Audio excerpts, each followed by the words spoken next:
இன்றே டவுன்லோட் செய்து உங்கள் ஃபேவரட் ஷோக்களை என்ஜாய் பண்ணுங்க. இந்த கல்யாண போட்டோவை பார்த்ததுனாலதான் மயிலுக்கும் எனக்கும் இந்த விஷயமே தெரிஞ்சது.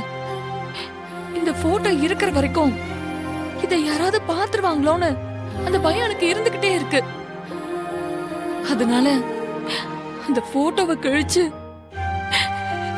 திரு இருக்கிறத என்கிட்ட கொடுத்துருமா.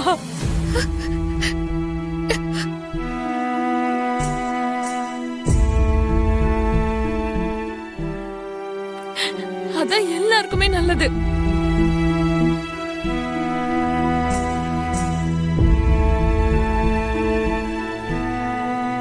சாரி மகா, இப்படி கேக்குறதுக்கு எனக்கே ரொம்ப கஷ்டமா தான் இருக்கு.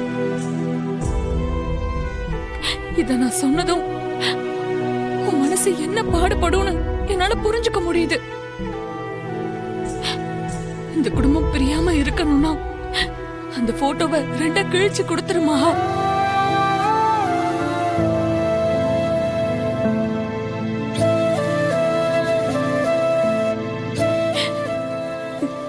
நான் மனசாட்சியே இல்லாம பேசுற மாதிரி தான் இருக்கும்.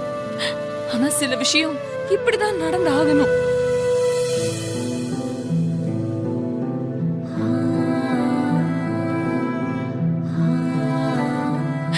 ஒரு பொண்ணா உன் மனசை என்னால புரிஞ்சுக்க முடியுது.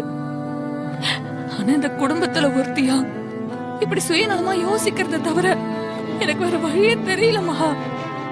உனக்கு புரியும்னு நினைக்கிறேன். நான் இப்படி கேட்டதுக்காக என்ன மன்னிச்சிரு.